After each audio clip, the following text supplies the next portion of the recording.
our local attorney. I am now going to record this because we're going to put this on our website for those that can't make it. And some attorneys have expressed interest in being able to watch this later on. So if anyone has any concerns about recording this, let me know, and I can answer your questions afterwards or whatnot. But I don't think there are any questions that could be asked that wouldn't be appropriate or make anyone look silly or whatnot. We really want this to be kind of an open forum, but also make it available to any attorneys, because I think attorneys specifically were interested in the reopening aspect. But before I get too far ahead of myself, I just want to announce that we do have some court staff changes that some you may be aware of and some you may not be. But our longtime court reporter, Melissa White, retired at the end of December. She was with the court and Judge Herman for well over 20 years, I think 23 or 24. So she is definitely someone who's kind of an institution here and we'll miss terribly. But Kim Showers has recently taken over. She relocated with her family from the DFW area. And I don't think she's here with us this morning. I think she may be involved in the condemnation hearings. But so if anyone's been watching these hearings, we have a new face for it as a court reporter. Also another longtime staff attorney of ours, Melissa Farrell. You may not have come in contact, she was one of our mental health public defenders. She left to go back into private practice a couple of weeks ago. She was with us for close to 9-10 years. And we had Corey Martin, who was mental health public defender for the assisted outpatient treatment program. So she shifted over and took Melissa's position.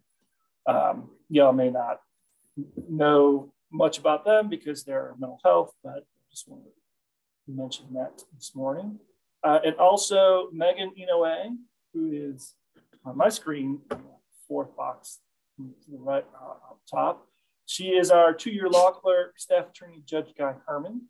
Her position was ending in the fall, and we've hired a new person to take over. His name is Nolan Bedward. He's currently a 3L at UT Austin, UT Law. He is not with us this morning, but he will be joining us in September. Megan will be rolling off, going into private practice here locally. She will be missed for all her hard work.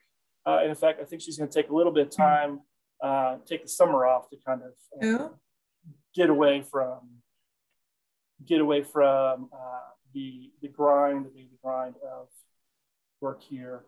And I think she can go back home, deal with some family matters up in Washington, Oregon. Yeah, Washington, Oregon. right near the border though, so same thing. But she will be with us through the next couple of weeks through the end of April. So if you have any pending business, make sure you talk with her about that, and then she'll transition that over to Mike, and she will be using the next couple of weeks to train up Nolan.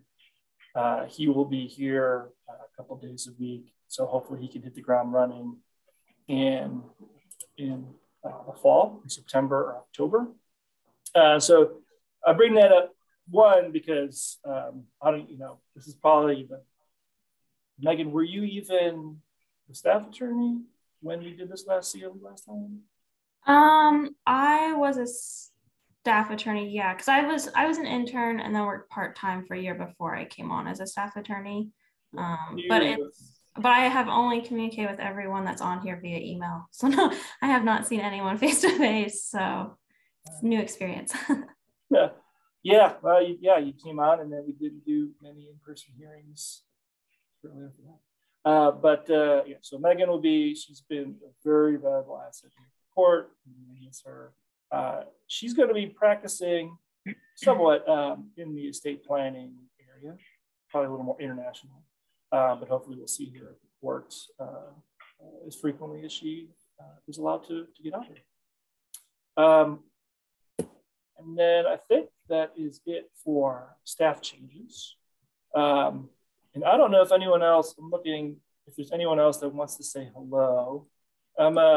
just joined us. I don't know if Emma, you want to say hello. Emma Caballero, who's our coordinator. Emma, can you hear us? Okay, Justin Schaumburg is here. He's one of our probate auditors. If you want to say hello. Nope, nobody wants to say, no one wants to talk. Mike Jones. How's it going? Is that Mike? Yeah, can you hear me? All right, yes. All right. Cool. Mike Jones is our senior staff attorney.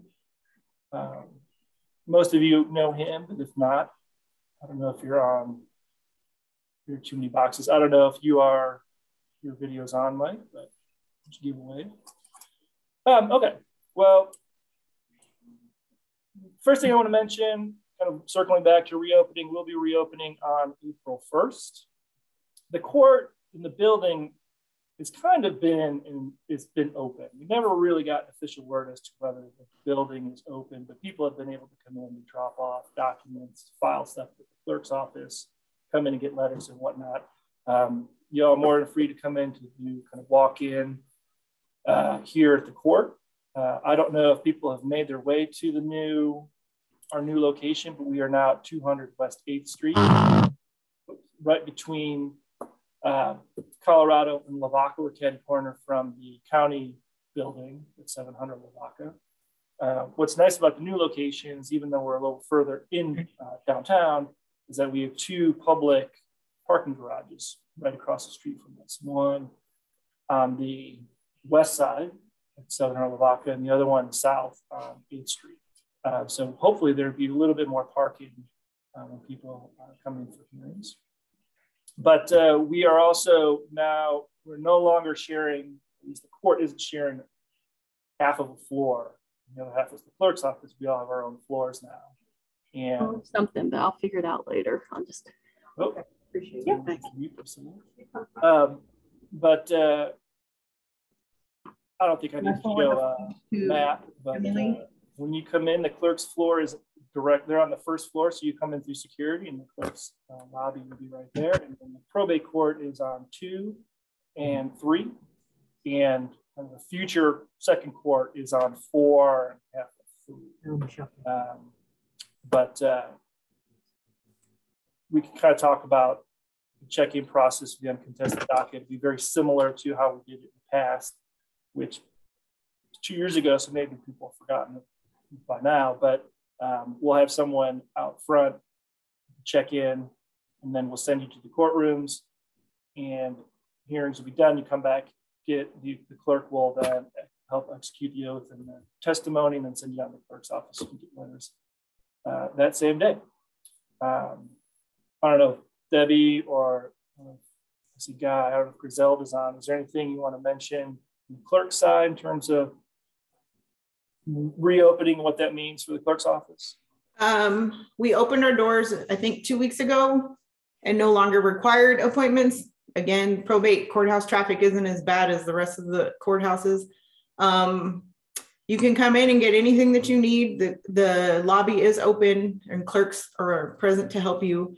If you'd like to make an appointment, because we understand parking is not the best, even though there are parking garages, but they're paying parking garages. There's meters out front that you can make an appointment. You know when you're coming, you can run in, grab your stuff and run out before having to pay a meter. So if you'd like to make an appointment, we will fully accept that as well. But opening, as far as reopening to the public with letters, everything will be just like it was. You go to court, you get sworn in by the clerk, go into the courtroom, come back out, do your oaths, come downstairs now and work with the clerk's office and get everything that you need. If you choose to make your order on e-filing, that's fine as well, but we'll discuss that later. Okay. Has anyone come down to the new location and parked here and have any kind of, okay, I see Crystal and Cheryl.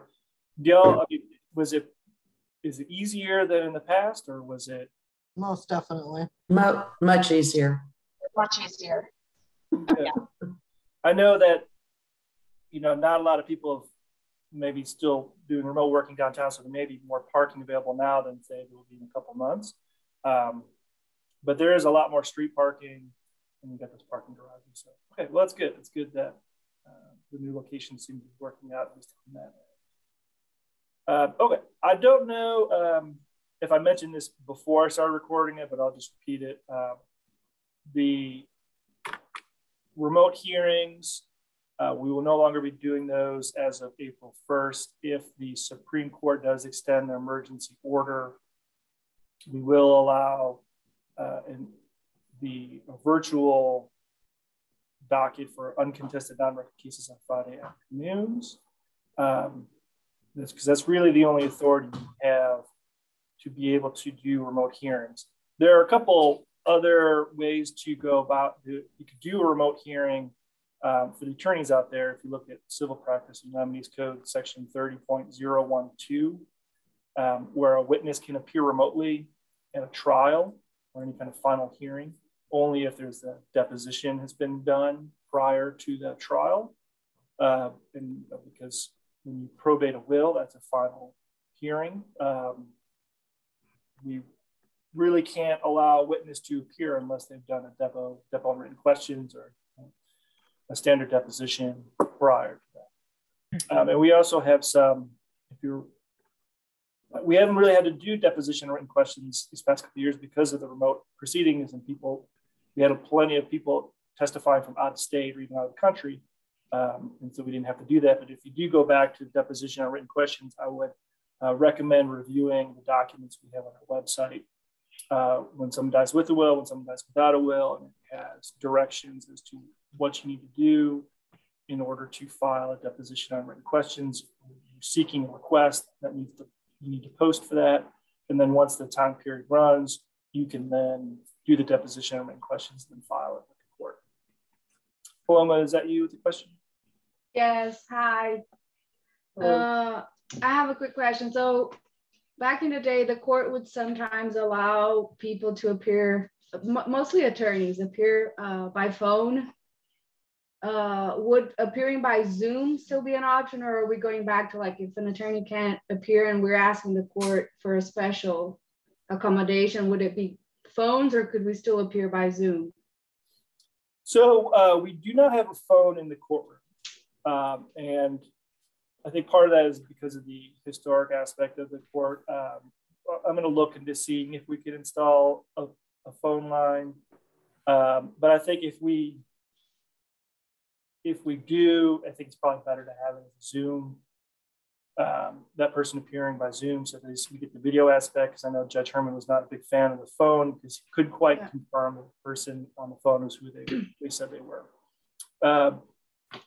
So looking at that section 30.012, I'm not sure if we have authority to allow someone to appear remotely by phone or by video, at least in a final hearing. If it's a non-final hearing, we may be able to, but right now I think that's going to be on a case-by-case basis. Yeah. We've had some requests kind of expected when we're going back in person. We've had some out-of-town attorneys or people, attorneys with out-of-town clients saying, are you allowing exceptions to Zoom? Well, if we don't have that authority, kind of really aren't any exceptions unless it meets that section 30.012 qualification. But if the court were, or the Supreme Court were to extend it, the idea is that Zoom was put in place to allow us to continue doing this while socially distanced. And I understand kind of the unintended benefit of that was that it created a lot more ease of use for clients. They would have to fly in from out of town, drive in, or someone who might be a little more difficult to come in. But we're not going to allow exceptions for having someone appear remotely because it's easier for them to appear remotely. Judge likes to have someone, I like to have someone in front of me so I can get a better sense of their credibility when they're testifying. You know, for as great as Zoom was, I think it really did, there were a lot of benefits. There were a lot of technical issues. We had people drop off, they disappeared in the middle of the hearing. I'm sure most of you experienced this where one person had difficulty talking, or, you know, it was tough to follow along. So the idea of continuing Zoom because it's easier for the client or the attorney is not going to be a reason why we'll allow it. It's going to be more of the person's sick and they can't come in, right? Or they have been diagnosed with COVID and they shouldn't be going anywhere. If you do have someone who is unable to appear or they're out of town or whatnot, you can either try to get them to testify, or you can do deposition or in questions. So there are workarounds. It's just, I think you just really want to build that in. Does that make sense, Paula? Yes, thank you. The other thing about reopening, I had an attorney who asked a question about if you were to bring in a will, drop it off at the clerk's office, you can then walk up the second floor and meet with Emma and set a hearing in person. You don't have to go back and request that hearing by email. I think it's preferable because then at least we could talk about setting hearings in a little bit, but we have not been able to crack this nut about setting the uncontested docket. The number of emails it takes just to get a hearing set, it's a lot. And so I'd almost prefer someone coming in person because then you can say, here are the dates available. They look at their calendar and then they can set it. I'll hold off on doing the uncontested docket, but right now we've been trying for the past couple of years. I'll say this. We've been trying to come up with an online docketing system. And I think, in fact, in February of 2020, when we last talked about it, I think we were talking about we were hopefully going to roll it out soon. Well, we were working internally with some ITS people. That got shelved when this Odyssey project became this big push to get live. It was called Odyssey, I think unintentionally, but it ended up being supposed to be a couple year project, ended up being 6 or 10 years long. So there's a big push to go live. And so a lot of other projects got pushed to the side. I wish we had a system that you could just go onto a website, see what dates are available, and then you make the request, and then we can either approve or deny, rather than this email of, hey, what dates do you have available? Here are the dates. Okay, give me this date. Well, that date's no longer available. Okay, how about this date? That kind of thing. It takes up a lot of y'all's time, takes up a lot of Emma's time. And so we're trying to come up with ways to get more efficient on that end, but I don't want to get too ahead of myself. I want to take this time to turn it over to the clerk's office, kind of segue into the opening to Debbie or Griselda or Guy. Is there any updates from the clerk's office that you want to talk to the attendees here about e-filing or fees, or if anyone has any questions for the clerks, requesting orders, that kind of thing? I think now would be a good time to do that. I have a few. First, I'd like to start off with some introductions. Anybody who only knows me by name or email, I'm Debbie Mendez, the director of the probate division. We have Griselda Velasquez. She is the clerk supervisor. And Ms. Guyana De Alessio, she is the lead clerk. I'm pretty sure you've talked to her multiple times. If you need help with anything, us three are the three to find. I'm gonna start with fees. SB 41 changed all of our fees beginning January 1, 2022, and that was for the entire state. There were many reasons to have the fees changed, but now it's a cohesive situation where every county has the exact same filing fees. Statutory probate court base filing fees are $360, and that does not include posting fees, issuance, or anything else that you may request. The fees are listed on the county clerk website in the probate tab. We have a very handy little menu that we call it that has been there for a couple years that we came up with.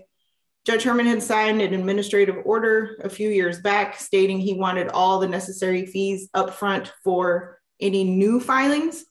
Anything else in between, it's as your request. We try to help you as we go along for like final count. Clerks know that that has to be posted, so they'll string you along and let you know that some fees are missing. But when it comes to new cases, you have to pay everything. So most of our case types are listed with everything that you need to be checking off in e-filing. If something is missing, a clerk will return for correction. We still have to hit the little reject button, which I can't stand, but it will send it back to you and you will get your rejection letter. The clerk will let you know in detail, or they should be, what is missing from your filing. And they'll tell you have 48 hours to return it for correction. So that way we can honor your file mark from previous. It's a hard 48 hours and we do what we can, even for inventories and whatnot, because some are filed over the weekend or through a holiday. But that 48 hours is a hard stop, and that's about all we can do with that. And we have the ability to turn back the file mark, because some are time sensitive when it comes to 4 years to the day, that kind of thing. What else? All right, while I have all of you listening, are there any questions about fees so far from any of the legal assistants sitting here today? Well, I just want to jump in real quick and kind of piggyback on your point about rejection. Sometimes court staff will get emails about why the clerks had rejected a certain document, and we'll tell you, go contact the clerks. And we're not saying that to be obtuse or deliberately difficult. We really don't know why that specific document was rejected. And the easiest thing to do is to contact the clerks and figure that out. Right. What we did learn, because there was a span of time where it said, please contact the court. When a clerk rejects a document, they are to be putting their initials. So that way we know, like, the attorney called, why did you return it for correction? Or, what was the best instruction you can give them, just so we all know. And the little note just said, please contact the court. That means Tyler, e-file Texas is the one that rejected your document for whatever reason. It couldn't read your PDF. It couldn't read a photo because it doesn't accept photos of documents. It has to be the searchable PDF. And that note was added on by Tyler. So when you see, please contact the court, really just contact the clerk's office, and we are the ones who can help you with it. We don't understand why that was added, but if there's no reason for rejection, which we do not do, it'll say, please contact the court. But go ahead and skip to the clerk's office. Tom and I already talked about opening back up to the public. Appointments are no longer needed. If you want one, please request one. We have no problem making that for you. If you like to plan your day out, that's fine. Our new computer system is called Odyssey. Like Tom said, we started on October 1st of 2021. For the most part, it's going pretty smoothly. Everything is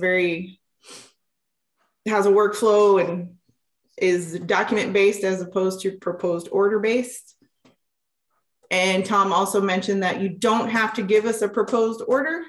If you don't, then they will come up with one. If you would like a copy of your proposed order, and Portal is not available. I'll speak to that in two different chunks. Okay. If you submit your inventory, for instance, and you have a proposed order, both should be a separate lead document. If you put in there that you want a copy of the order and you add your extra $1, there is a note where the clerk can make it to themselves to say prepaid for order, and they will get that to you as soon as it is signed. If you are looking for things on Portal and they are not available, please just call the clerk's office. We have the ability to email documents to you, and we can always make hard copies for you. The copy fees have changed. It's still $1 a page if you want a physical piece of paper copy. If you want an emailed copy, it is $1 for the first 10 pages of a document and 10 cents any page thereafter. We have a question from the Barnes Lipscomb Stewart. Paralegals. Yes. We were told by clerks we could no longer prepay for copies of orders. Is that not the case anymore? I don't know who told you that, and I apologize for that misinformation. If you'd like to prepay for copies of orders, you can do so on e-filing. I'll do a walkthrough of this portal just to give you a preview. This portal product is a lot of complaints, at least from the court side. I don't know if the clerks have the same issues, but I know a lot of people have had difficulties getting documents off the portal. The company, Tyler, is trying to work and make it better. Putting that aside, I'll do a walkthrough to kind of show you how you can navigate it. I did it yesterday and it worked doing it one way, and then today it worked going another way. So I'll just show that to you. Also, to add to that, the portal system is not ran by the county clerk's office. It is a third-party situation. So as many frustrations as everybody else has, the clerk's office has it, and so does the judge's office. We were told that it's still going to take another 1 to 2 months to fully get all the bugs out. When I made the decision to just make it go live, the only thing that I took off were the ability to see orders like for letters testamentary or independent administration. Everything else should be on there. And slowly but surely they're catching up from October, because at one point there was 10,000 documents that had to be redacted in order to get online. The only thing that I have left now is wills. When you're trying to drop off your original or your copy of will, if you're physically dropping it off, that is perfectly fine. If you feel that you need to mail it, my suggestion is to use the county clerk P.O. Box. P.O. Box 149325. It is listed on the county clerk website as well as the probate county clerk website, or by registered mail.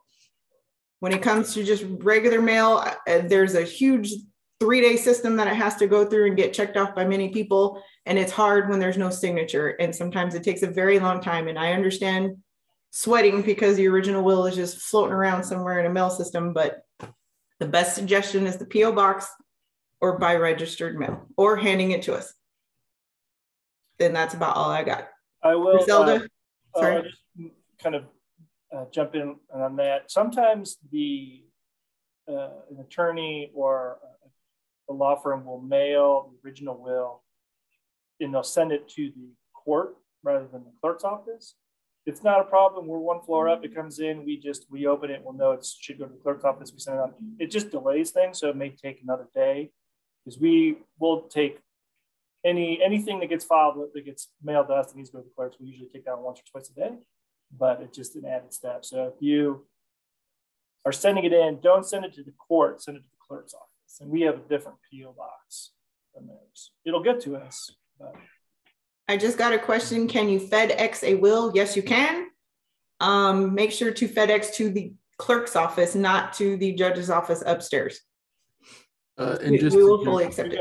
Yeah, we got a couple questions. Just to jump in, if we want you to send us a will, like say you have a hearing on Tuesday, I'm telling you it's a copy and you found the original, I'll tell you to bring it to me directly in that case. Every other situation, just go ahead and send it to the clerk's office.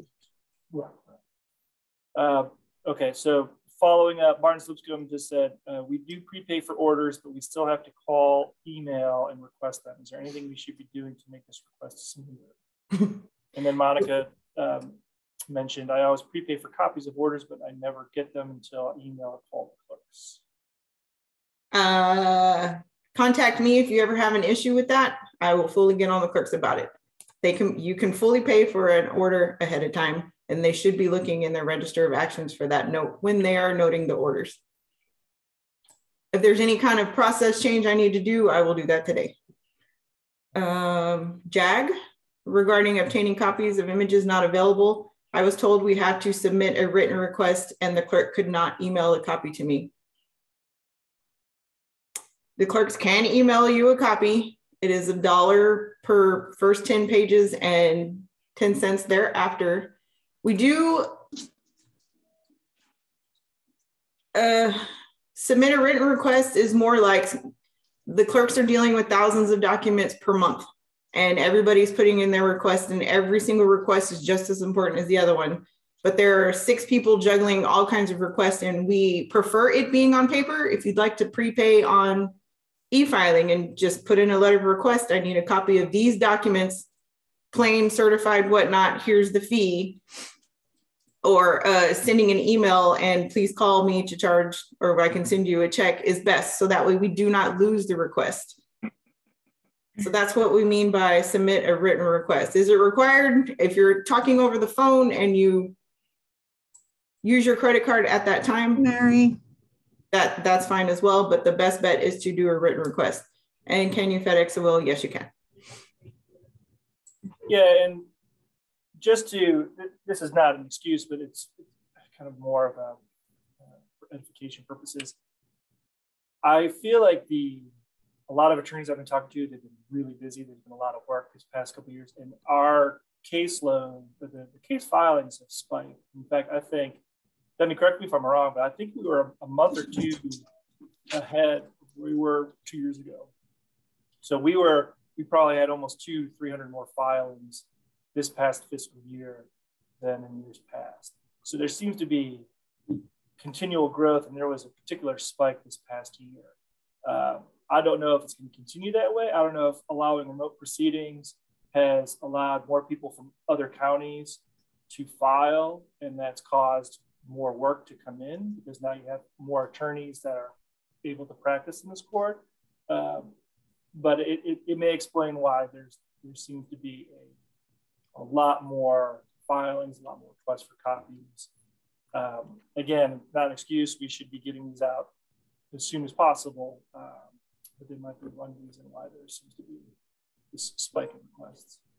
We do have, a whole lot of processes in place that when the pandemic started, everything had to break in order for us to fix it. And then all of a sudden, the clerks became responsible for a whole lot more situations than they used to be when they were in person. For instance, the uncontested docket was online. Clerks were getting oaths that were signed and notarized 2 weeks before the hearing. So then they became responsible for making sure that the order had been signed first, and then they had to check the signature. Then they have to check what type of signature, because we're only allowed to take unsworn declarations on everything else, but not on oaths, or that it had to be a notarized, a DocuSign notary, an electronic notary, or a physical notary.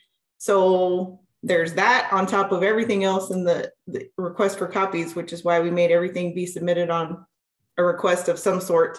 What else did the clerk? Their work on e-filing multiplied by 3. So where in each month they were taking in about 2,500 e-filings, they are now taking in consistently for the past 2 years, 7,000 or more. So yes, that is a lot of things on their plate, and that's why we ask everything to be on paper. Yeah, remote hearings have been beneficial, but it does add a lot of stress on the courts and clerks, from the increase of e-filings to the time on our court staff to set these hearings, to send out the invites, that kind of thing. That's why I think going back in person, I think we should see some of these stresses alleviated. In particular, the uncontested docket, those would be much smoother, where you may have had to wait a couple of weeks before getting letters. Now you'll be able to get them right away. And the clerks will see, here's the order, here's the oath, here's the proof of death testimony. And you can be on your way. They don't have to go in and check to see all these things. So, good point. Any letter request that is submitted through e-filing, if it comes in on a Tuesday, the clerk has to issue it by Friday. If it comes in on a Thursday, the clerk has to issue it by the next Tuesday. So just know if you sign anything, put anything electronically, it has a due date as well for the clerk to get it out. Any other questions you can hit me with? This is the time, I promise. Okay. I have a couple of things to add. Oh, hang on one second. I've been told by the court to contact the court regarding orders that haven't been signed by the judge. The applications were filed months ago. Who do I contact about the missing orders? I meant to say the clerk. The clerk's office has told me many times to contact the court in regards to orders that I'm waiting to be signed, and I haven't gotten word back from anyone about them. Should I resubmit the order, or who do I talk to? I can answer that question. So this is part of why I mentioned Odyssey system. We're still working out some of the glitches. So in the past, a lot of stuff that was done on submission, I'm guessing you're talking about orders that pleadings that typically done on submission, where you're not doing a hearing. Is that right? Okay. I think you said yes. You're muted, Lori. Sorry about that. For applications for expenses or to pay other professionals. Yeah. So typically we have a submission docket where Judge Prashner will review these, and typically they get done on submission, and then he signs the order, or he recommends it, sends it to Judge Herman. Judge Herman signs it, and then it goes to the clerk's office. We are still working through some of it. We're trying to automate that, so it reduces the work on the clerk, so the clerks don't have to look at a document and figure out where it needs to go. One nice thing about Odyssey is that if it gets keyed in, if it's e-filed under a certain code, or the clerks key it in a certain way, a copy is automatically sent to Judge Prashner for review. And we're finding out that that system sometimes doesn't work. It's a new system, so they're doing updates. Sometimes it gets keyed in wrong. Sometimes we just don't have a code for it. So we're hoping as we progress, and we're about 6 months in, I think we're getting better at it. But not all these tasks are being handled in time that we used to handle that. In those situations, email me, because one, I will be able to identify if this was something that a task wasn't created on Odyssey, or it went somewhere but it got routed to the wrong place. So we can fix it specifically for you. I can get that to Judge Herman or Judge Prashner for review. But also then we can avoid this situation down the road. Judge Prashner, the submission docket, I'd say 90% of the documents he reviews are attorney's fees, in inventories. And then there's always these kind of one-offs, motion to pay a CPA, motion to hire an attorney, motion. And some of these can be done submissions. Sometimes they need to be set for hearing, but they all need to be reviewed by Judge Prashner first, and then he'll let the attorney know if it needs to be set for hearing. And so it's these smaller ones that we don't see too often that don't have a specific code. So those have a more generic code that the clerks then need to make sure it gets coded that way, and then it gets sent to us. So we're working on that. That's definitely an issue we've had with Odyssey. And it's both kind of new user issues and also— You know who's Debbie? Sorry. Was that Monica? Oh, no. Oh, okay. Debbie, did you want to add anything to that? Guy wanted to add something, and then I have a couple more questions coming on the chat. Yeah, just a few things, actually. First of all, we ask that you, when you're submitting an application, please don't send us the will until we've actually issued it a case number. A lot of times we'll get wills and it's like, we won't. We're not allowed to hang on to a will that does not have a cause number unless it's for will on deposit or will for safekeeping. The other thing is on e-filing now, we're no longer accepting when you attach documents to leads, you're now needing to file it all as one whole document. That is a request per the court too, because it would break it up into hundreds of sections and they prefer looking at one large document. Oh, is this the exhibits guy that we were talking about? Yes, the exhibits. Yeah. That they so attach another thing with Odyssey is that it'll create an automatic task. So if we get I don't know if it's like a summary judgment motion and there are 10 exhibits, if they get filed separately as exhibits, we'll get 10 tasks. So it gets a little confusing. So it's just request if you can e-file it all as one document, it would be helpful to us. If it doesn't happen, it doesn't happen, but it would be nice. Paloma, you have a question? I just wanted to say on the exhibits, I probably had that situation come up recently on a motion for summary judgment. I had so many exhibits, they were so big that I couldn't file them as one. So the way I was told to do it was just do several cover letters referencing what those exhibits were for, so the court could keep track of them. But there will be instances that we can't file it as one document. So unfortunately, the system has a capacity limit, but. Yeah, and that's fine. I mean, we'll work within the confines of e-file. Best thing that we came up with was to do it in volumes, just like Paloma said. You have your lead document, which is your summary judgment. That will get its file mark and file that. Then once you have that done, you can put cover letter that says volume 2. You can list the exhibits that are on there. That cover letter will get the file mark, and that's your next chunk. If you have to do more than that, continue the same process. And then let's just say there's 4 chunks, so then there's only 4 documents for the court to look at. Jill, did you have a question? Yeah, with regard to filing everything all in one document, is it one document and then you still want the exhibits as attachments, or you do want one PDF for a summary judgment motion? Just one, as long as you can, for anything that'll fit the capacity, one large document, no attachments. Okay. So no longer put the exhibits as exhibit A attachment, exhibit B attachment. Okay. Correct. All right, thank you. Guy, do you have anything else to add? Yes, a lot of people are actually confused about fees. So when you submit, like if you're still going to submit oath through e-file, it's not going to be a fee for you if you get somebody else to do the oath. If our clerks are doing the oath, it's going to be $2 per oath that's submitted through e-file or, actually in person, I'm sorry. What else? And judge's signature fees. A lot of people get confused. They only submit $2.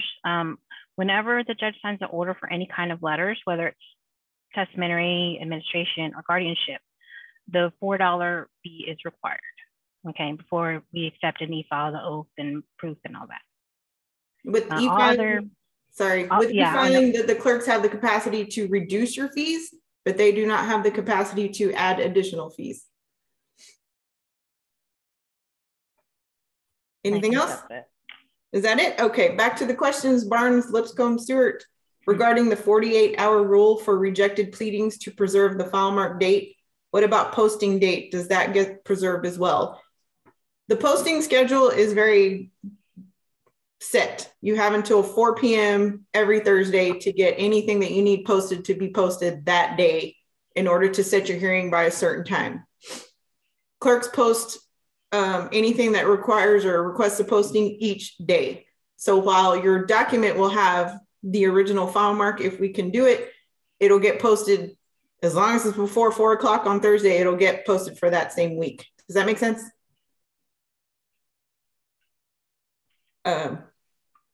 Yeah, I guess you can't preserve the posting date because if you don't have the document, if it's been rejected, then you don't have anything to post, right?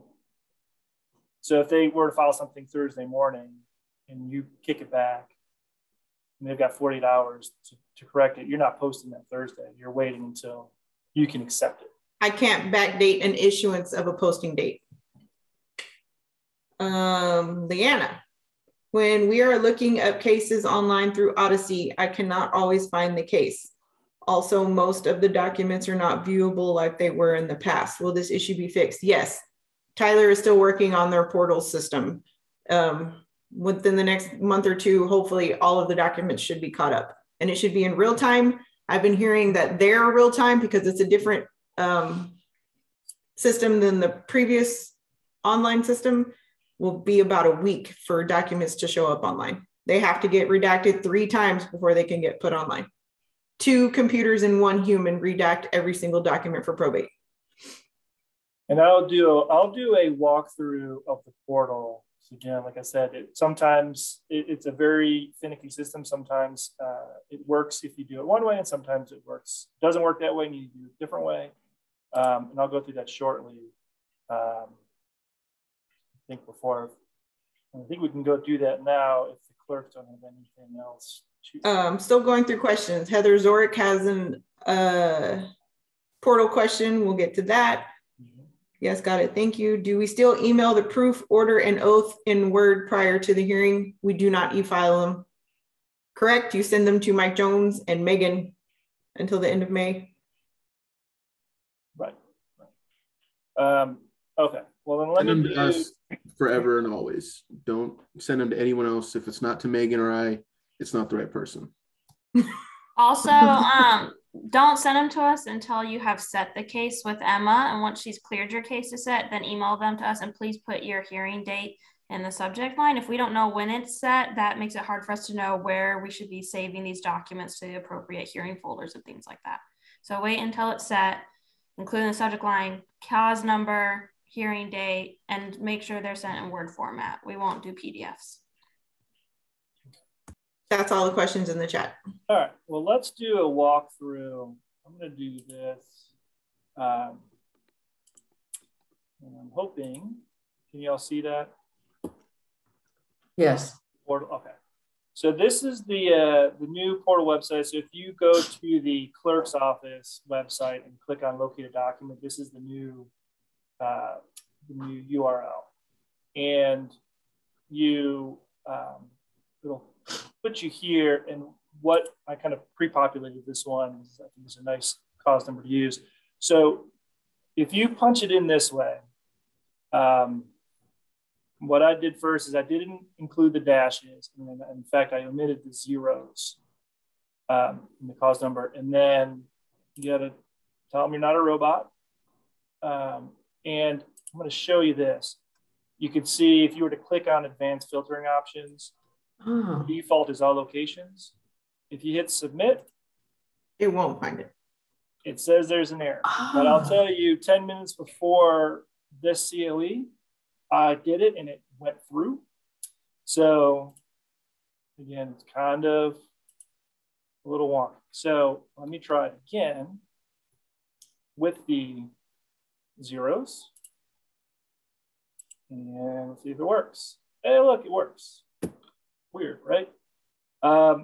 So if you have this, then you click on, and the weird thing is that, I don't know if it's just the way mine is set up, but it creates new tabs. So it's a little bit, I think it creates unnecessary tabs, and I'm usually accused of having far too many tabs open on my computer. So it's something I'm conscious of. But you can see once you get in, this is a guardianship case that that was opened back in 2019. So if you click on this document, it downloads it, and then you can open it up, and you can see this is the public version. So it doesn't have the watermark, which I don't know if it's supposed to have, but it's got the redacted information. And then you can kind of see this is what we call the register of actions. So this is what we'd see in Odyssey and prior to that fax. And you can see the latest redacted document, January 31st. So this order approving attorney's fees, which was filed on February 22nd, it's been over a month and it's still not yet available. I am hoping that they will get back to the 24, 48 hour turnaround, which is what it used to be.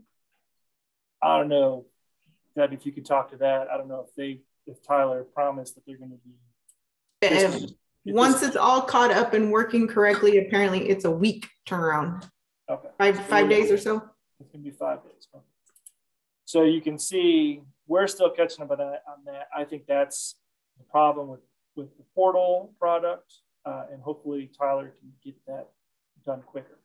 One benefit to this new system is now you can see hearings. You can see hearings that were set in the past, and you can see hearings that are set in the future. So we have a guardianship hearing that's set for April 18th. So if you are wondering, is this case been set for hearing, you can do that. You can refer your clients to look at this. And in addition, you can now add to your cases, so you can track that. And the way to add it to your cases is that you need to be registered.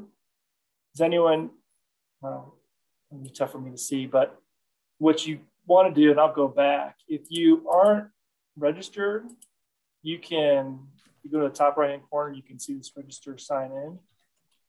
You can register, and let's see here. I would recommend, let's see, I don't know if it asks for a certain position. I would ask it's either attorney or probate attorney, because then that gets funneled to Michelle Lapaleo, and she'll review it to see if you should be granted access. And if you do, then you can find ways to, I'll sign in. You can then save cases and track them that way.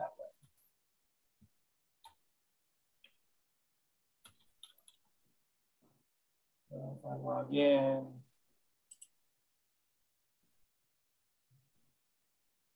nope.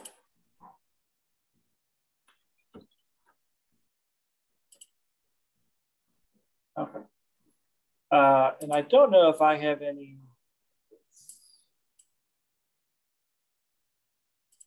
I don't know if I have any cases. I can do that. So if I were to go here and say add to my cases, then it should be able to then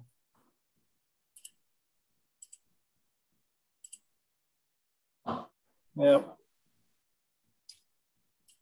Not a huge fan of portal.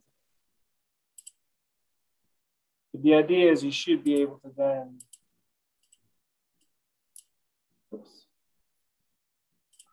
track it. Does anyone have any questions on that? Paloma?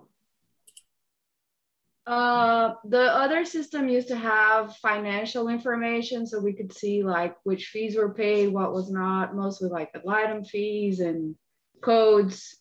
Will that ever be an option on this one again, or we won't have access to that anymore? Nope. Okay. There we go. So then you do that. So I guess you need to be logged in first. And then you click on View My Cases. And eventually, I'll show you. And then we can. If you have a question on fees, Paloma, or anybody else, you can contact the clerk's office and they can print you one of their register of actions or their financial part and help you read that, because it is completely different than it used to be as well.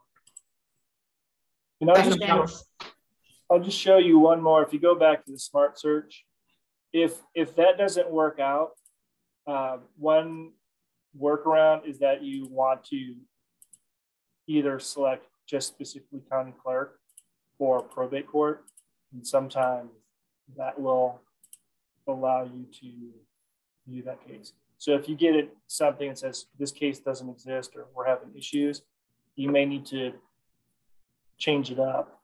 And sometimes it's you include the dashes, sometimes you don't, and sometimes you need to toggle the filter by location. I'm hoping they'll get this resolved. This has definitely been, stop sharing. This has definitely been one of the bigger frustrations that I've had because the old system worked just fine, and then this one's kind of making it more difficult. And what happens is that y'all can't see the orders, so you contact the court, and usually you contact Mike or Megan, and they're saying, look, we're dealing with all this. It's tough for us to accommodate these requests. We'll do it if there's time sensitivity or if it's a big case or something that needs to happen. But really, if I'm hoping this gets resolved soon, so y'all don't have to worry about contacting the clerk, contacting the court to get it out. But that is, hopefully that gets resolved. Any questions on that? Okay. Let's see here. Couple questions. Does that mean paralegals can apply for access so we can track the cases like this? I think so. You may just need to register as the attorney in the case. But I'll talk to Michelle to see if we are fine with paralegals. I don't think there's a paralegal position. Like I think it's either attorney or, but I'll double check on that. You may just need to register under the attorney. Monica's asking Debbie, what's your email address, or where do I find it? I gave her mine and Grisella's. If you have any questions or you need clarification on anything, feel free to reach out to both of us. We will get with you as soon as we can. No problem. All right, and then Amber Haney's asking about witnesses appearing by Zoom in special circumstances. We have a decedent who only had one witness here, and the other witness is a relative in Saudi Arabia. Deposition on written questions, I think would be the best way to go here. What's the time difference from here in Saudi Arabia? Is that 12 hours? A lot. That might be just difficult, just getting them to be. Well, we talked to him, yeah, we talked to him on FaceTime.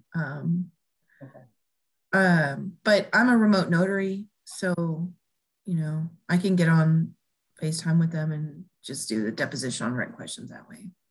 Yeah, and I don't know if there's an attorney ad litem involved in the case. There is. Mm-hmm. Okay, just make sure you work with the attorney ad litem on when you come up with the questions, so that you don't have to worry about having to review it. Thank you. No problem. We learned that in order to see any trust accounts, you have to change the location filter in the probate and county clerk. You can't use all locations. Yep, that is a fix. Sometimes using all locations works. sometimes you gotta toggle around. Looks like we may be answering these, but I don't know if you're recording. I don't know if people see these. What is the current turnaround time for orders approving inventory being signed by a judge? Usually it gets filed. A copy gets sent to Judge Preshner. After 10 days, he'll review it. And then if everything is good, he'll send it to Judge Herman for signature. So I'd say, you know, depending on when that 10th day is, it's usually two work weeks, not a little bit longer. If there's an issue with the inventory, Judge Preshner typically emails the attorney saying this needs to be fixed. Or if there is an objection to it, then you won't sign it, and then that typically needs to be resolved. Debbie, you have a comment about $25 court investigator fee?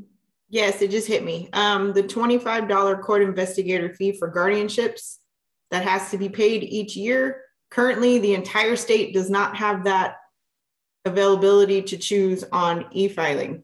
We still have the fee in place. The clerk will assess it to the case and contact the guardian in order to pay it over the phone or have a check sent. We'll try our hardest to keep up with all of that so that way nobody gets behind and gets a nasty letter that they owe money from accounting or anything like that.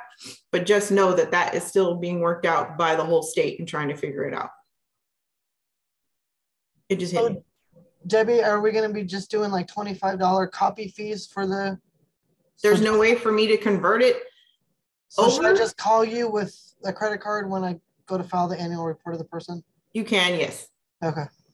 Thank you. Or you can, I mean, you can mail the annual report. If you mail it in, if the annual reports are mailed in and you have your, you know, letter requests that you want, any other fees and your $25 court investigator fee, it's one-stop shop. We can take it in person and through the mail. E-filing is the only way that the $25 can't be assessed. Okay. Thank you. You're welcome. The next topic I had was contacting courts. And so I don't know if Mike or Megan, you wanted to chime in as to when it'd be a good time to contact either of you, when it would not be a good time to contact, or not a good time, but when it would be better, more appropriate for to contact other people. Geez, just don't contact me. That's a joke. We're recording. Yeah, I know, but it's a joke. For the most part, Megan and I split our uncontested, but you can contact either of us. If your question is about a specific Tuesday case, contact me. If it's about a specific Thursday case, contact Megan.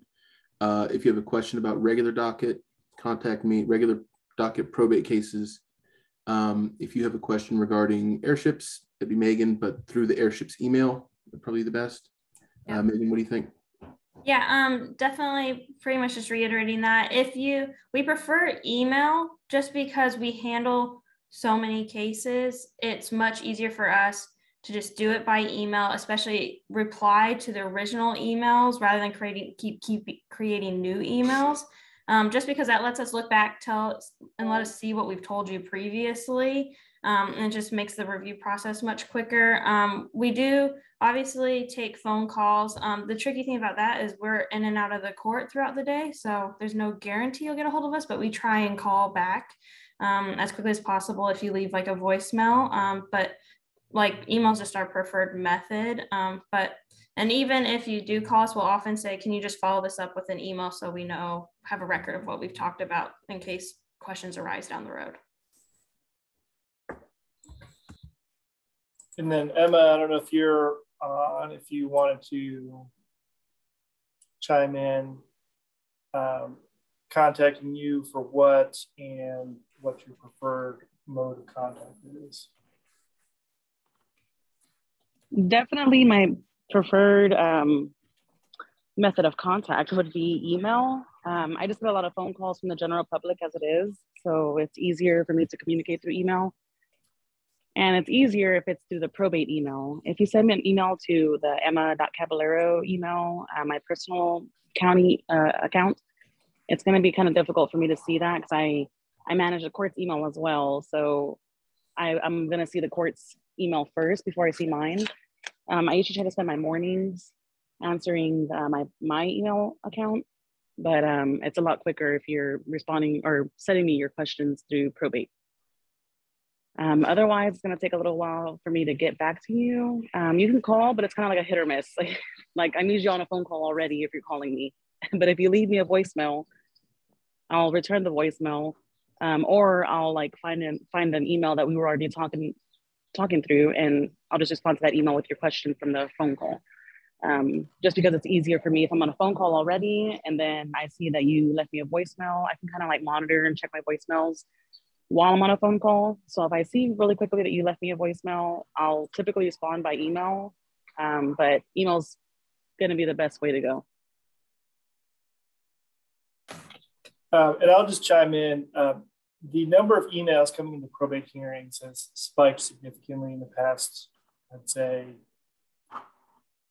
it's probably been a year, but it feels like it's been going on even longer. If you have an email that doesn't really need Emma's involvement, I would try to avoid including her on it. Sometimes she'll get some emails that maybe attorneys are cross-talking about. They're arguing about the case, or there's something that they're having discussion that it doesn't involve setting a hearing. The less traffic that's in that probate hearings email, the better. You know, when I've covered for Emma, and I'll respond to 20 emails. There may be 50 or 60 unread at a time. I'll respond to 20, and I'll go back and I'll see that there's still 50 or 60. So as many as that we're getting out, they're coming in. And for the most part, they are asking for uncontested docket hearings. And so it's just a lot to kind of get through. One thing I will say is if you are responding to an email in the probate hearings, please reply to that email. Don't start a new one. Some of these regular docket setting requests could take countless emails and that pass through days, if not weeks. And if you're responding to an email that the thread is a week long and you're only giving an abbreviated version of that, there could be some confusion as to what's going on in that case. So try to reply all to that. Justin, sorry, I just wanted to, you reminded me that the most important thing is I do say in the email quite a few times to please choose more than one date. That is super important because you can reply to me a minute later and I may have already given that date out because I'm responding to the emails in the order that I've received them. So if you're sending me an email and you're like, oh, I'd like to have May 25th, and for whatever reason, we don't have May 25th anymore, and that's the only date you've given me, I'm gonna let you know, like, hey, we don't have that date available anymore.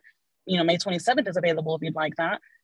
Or I'll give you the list of dates. Here are the dates that are currently available. You know, unfortunately, that date's no longer available. So by the time I'm responding to you, letting you know that that's available, most likely you're gonna choose the next date that's available, like the 27th. I may have already responded to 4 emails after I responded to yours and they wanted the 27th. So now the last 4 spots that we had for the 27th are completely filled. So then you're gonna get that same email again if you're only giving me one date, telling you like, hey, unfortunately, you know, that date's no longer available, please choose another date. And then I've had emails come back to me where they're like, well, I responded to you within 5 minutes. Like, how did this happen? And then, you know, usually I'll let you know like, hey, you know, that's because, you know, we're responding to a lot of emails at once. So it's just best if you do always try to choose a couple date options, especially for the regular docket. That one fills up pretty quickly, but yeah, that's the best advice I can give you. Justin, are you there? Tom, can I throw something in there real quick? Yeah.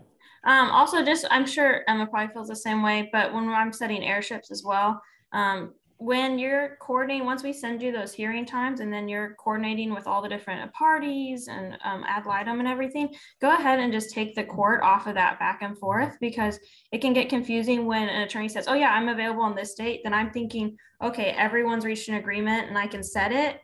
And sometimes I'll set it and then someone's like, oh, I'm not available. So it just causes this confusion, and we don't like to set cases until everyone's reached an agreement, because then a spot's potentially getting held up for a case where everyone is already in agreement. So just go ahead and take the court off of that back and forth until everyone's like, yep, we're all on board for this date, and then go ahead and send the email out. Yeah, it's a good point. Some people say, okay, well, I'll talk to counsel and then we'll get back to you. Because, you know, if Emma's reviewing these emails, she doesn't know who all the attorneys are. And usually this happens when you've got a big litigation, you've got 5 or 6 attorneys on it. You know, so she's not going to know who all needs to chime in and whether this attorney is even from the same law firm or if they're one's a plaintiff, one's a defendant. Yeah, so that's a really good point. I do want to segue to setting hearings. Before that, I'll just say contacting me. I could be the catch-all. Phone usually isn't the best. I try to answer my phone, but sometimes Judge Herman will be in my office or I'm in a hearing and I'm not always available, but typically email, I try to respond to as quickly as possible. If there are any issues with an ad litem hasn't been appointed, definitely email me. And don't wait. Some of y'all are really nice and you wait like 2 months. I had an attorney email me 2 months later saying, hey, I still don't have an ad litem. I'm like, 10 days is enough. You're not saying anything I don't know already know, but that's good. You have taught me very well. Sorry, what was that? But yeah, I think sending those in, and the clerks have been really good about getting those over to me for appointments, but sometimes they slip through. Same with if there's an order you think should be done on submission that isn't, email me and I'll let you know, like, oh yeah, this is something you can set for hearing, or go ahead and set it for hearing, or yeah, I'll make sure this gets in front of Judge Prashner or Judge Herman. Any questions do y'all have? I have something. Sure. Back to Megan about the airships. Do you want us to provide a couple of hearing dates for that as well, like we do for the uncontested? Yeah, like once you provide them. Okay. Yeah, that'd be great. A couple of dates always helps.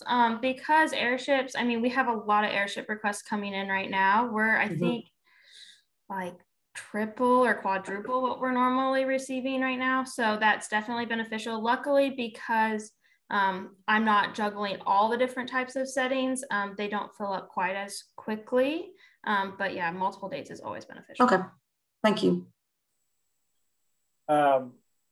Okay, setting hearings. Like I said earlier, we've had a significant increase in email traffic.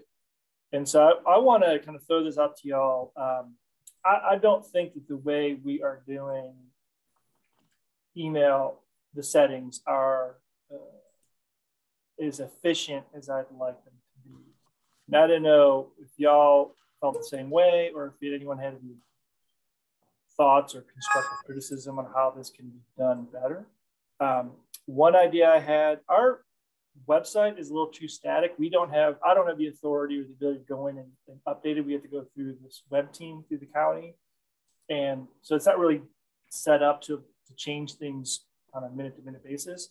But I was thinking if I need to check to see if we could do this, but maybe having a Google Doc that you can link to, that can be linked to our website, where you can click on it and say, here are available dates for the upcoming uncontested hearing dockets.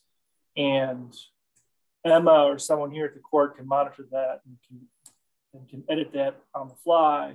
And then that would reduce having to email what dates are available. I don't know if that's something y'all would be interested in, but I want to throw it to y'all to see what you think. You're setting hearings. I mean, does anyone have any issues with how their current setting request structure? No? All right, this is being recorded, so just letting you know. Hey, Tom, did you have a question for me? Yeah, we kind of, well, I'll circle back. It was about contacting you. Okay. So I'll circle back on that. I was just going to, chime in about the setting. I think, yeah, if there's a way for you to post, to cut out that initial email that says this is what's available. And then also we've run into the case several times where dates have not been set out far enough. Like if I'm not available 2 days of the 5, she sends us, 4 or 5 dates. I'm available 1. By the time I get back to her, that one's filled, and then there's no more dates set out farther than that. That has happened a few times. I don't know how far out y'all are setting possible dates, but that would help too. Are you talking specifically uncontested or the regular docket? I believe this is on the uncontested. Yeah, uncontested, Emma, I mean, it should be a problem. I think Emma likes to keep that list not as long, but we set that out. I mean, we've got our uncontested docket set for the year, so we can send you 2 months if necessary. I think that may have been partially also because we weren't sure what the Supreme Court was doing. Their orders allowing remote hearings have only been in 30 or 60-day increments. And because of how quickly the docket can fill up sometimes, it may be the beginning of March, but our docket's full up the rest of the month and we don't know what April's doing. So we don't want to say our April dates are what they are. And then that turns out to be wrong. Gotcha, that makes sense. That should hopefully be better now that we're returning to an in-person situation. And I will add, our uncontested dockets are Tuesday, Thursday mornings. If there is a holiday on either of those days and we're closed, and obviously we wouldn't have them, and Mondays, if there's a holiday, then we used to just not have a Tuesday uncontested and just double the Thursday, but now we've shifted that, the non-record, to Wednesdays. So if you are thinking about, you want to set a hearing that's more than a month or two away, if you were to look at the calendar, and you could throw out a date, say, this Tuesday in August, we're going to have that available if we're open. We'll let you know if not, but pretty much, if you look at the calendar, we're going to have it uncontested on Tuesday and Thursday morning. So that's something that there's no trick to that. That's something you can do. Okay. Well, let's talk about, okay, so if y'all are fine with the email kind of back and forth, I'll try to find a way that we can post on our website available dates upcoming so we can just cut that down. But, okay, does anyone have any questions or comments or concerns about hearing dates, just availability, whatnot, or no? Robert, hold your peace. Okay. I do want to talk about airships. Someone did ask a question about the review time for airships. Let me tell you, this has been the biggest issue in the past couple of weeks for me. Our airship filings have significantly increased. I feel like I've been saying that a lot of things, but for airships, I'll give you an example. In FY20, we had 380 applications for airships. Last year, FY21, so that's October 1 of 20 through September of 2021, we had 436. So that was a 15% increase. This year, at the end of this month will be our 6-month point, halfway point. We're already at 246. So we're on pace for 492 airship filings, which is another 13% increase. So we're almost, that's on pace for 100 more than 2 years ago. The way we are doing airships is untenable. If we keep seeing this increase in airships, which is a little bit strange because we're not seeing that kind of increase in bill filings, the bill probate, those seem to be ticking up. We're a bigger county, they're a growing county, though a younger county, but we're seeing a gradual increase in probate cases overall. But airships have seen the biggest spike. The way we're going about it, we need to do some sort of reorganization. So I don't know what our short-term solution is. We can't throw bodies at it. Our budget starts today. I don't know if we'll be able to get another person on the budget that can focus on this, but having one of our staff attorneys review it kind of as a side thing, which is, it's kind of, I wouldn't say secondary. Mike and Megan, correct me if I'm wrong, but it's really, the uncontested is kind of first and foremost, and then the airships are kind of almost second fiddle to that. And I think we need to put more time to airship. I think we need to find a way. I wouldn't say it's as much secondary because so I do uncontested and airships, right? Those are my two big focuses. But I will say the short-term solution is really working with your attorneys to make sure you're complying with all the requirements.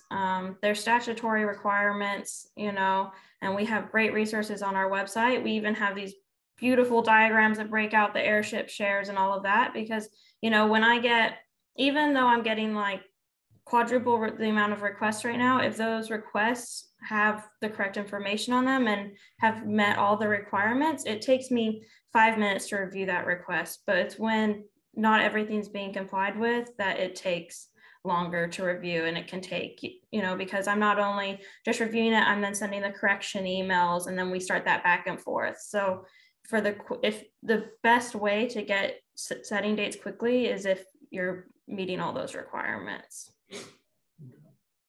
So are there issues with, are people submitting requests and not checking all the boxes?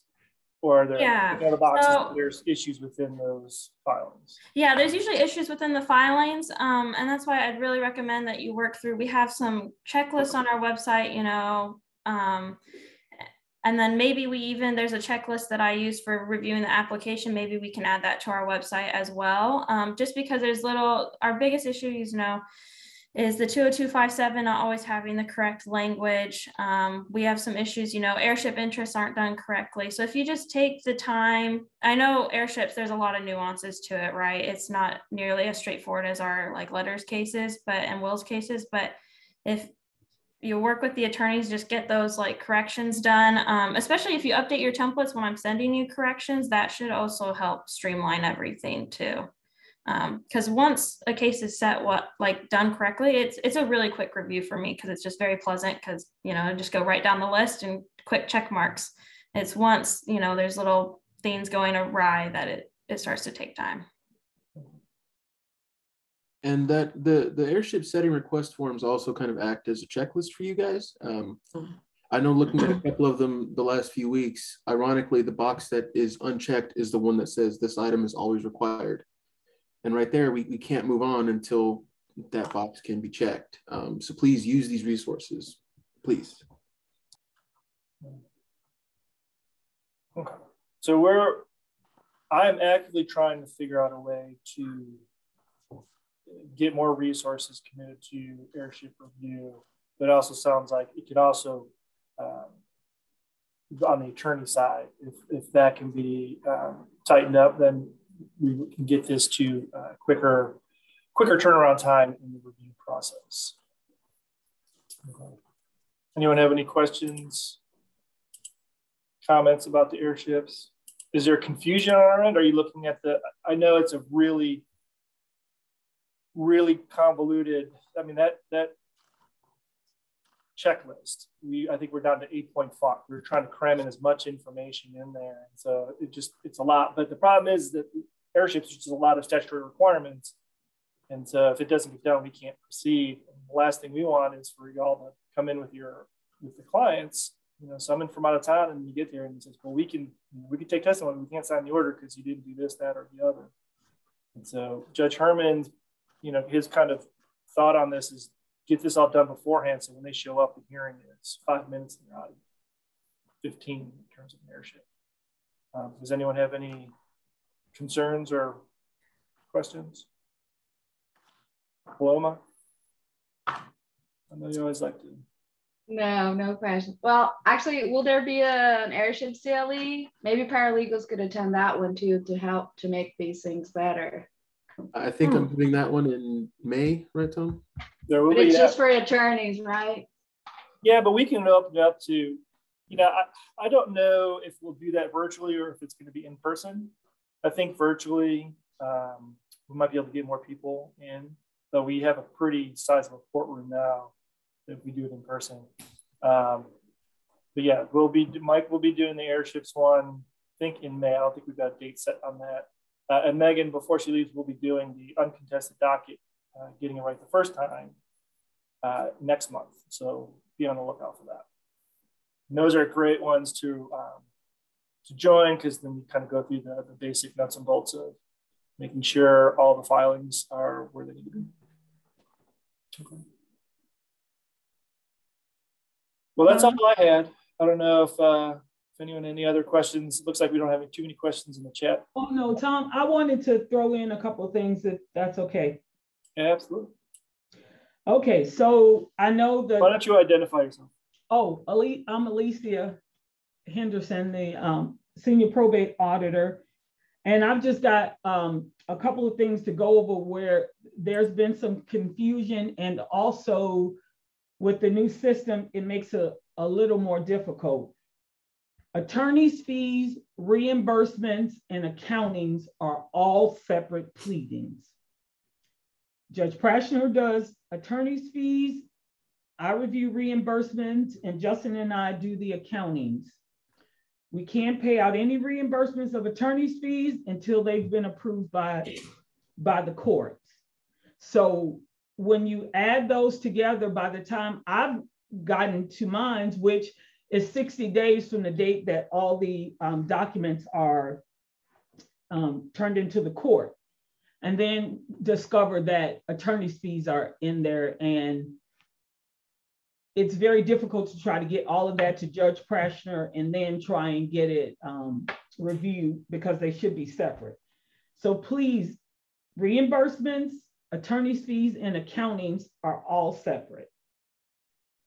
If you're at a final accounting and there are minor errors, if the ad litem has not been dismissed, the ad litem needs to sign off or waive service for the errors and review it.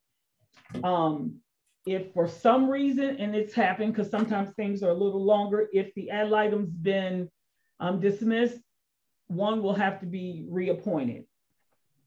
You want to make sure that everyone that should either receive service or sign a waiver, that's completed. And here's one that we've run into pretty recently. If you have an objection, it needs to be filed. If you talk with another attorney and you guys decide that you're going to object to something, but you don't file anything with the courts, I have no way of knowing if it's a final accounting. I'm going to proceed if there is no objection on file. So if you have an objection, you need to file it with the courts. And even if you guys are trying to work it out on the back end, at least that will alert the court that we need to stop the process. And that has happened a couple of times very recently. And so I require hard copy backup and electronic backups on final accountings. And so those can be delivered, to the court. You can mail them, drop them off, drop them off to Emma in Emma's office, or, call them, let me know. That is completely fine, but those are required because, again, once money is gone, it's gone. And so I don't want to be on the tail end of having given out any money or authorizing any money that shouldn't have gone out. And I've heard this mentioned, but I'm going to back it up. Please respond to the email that was sent, because sometimes it's been so long that I forget what I contacted you for, and then I have to go back and review it. And if you could please make sure that your clients are not on the email chain, and that your clients are not, the attorney's clients are not contacting the court. So, I've been getting a lot of that lately. And I know all of this is a little bit shaky because of, the pandemic, but I think as we're transitioning back to what is normal now, a lot of these things have kind of gone by the wayside. And so if you have any questions after that, please feel free, to email me or give me a call. But the attorney's fee application should absolutely be a separate pleading, because Judge Prashner has to okay the attorney's fees. And if it's a reimbursement of those attorney's fees, the attorney's fees have to be approved first. And so I kind of missed some of the questions. Let me. Yeah, I think it was focusing on separating final account and attorney's fees request and reimbursement. Yes, that's correct. They should not be filed together, they should be a separate pleading. And if you do that, it typically, if all of that's happening, especially in a final accounting, following all of those separate will make things go a whole lot faster.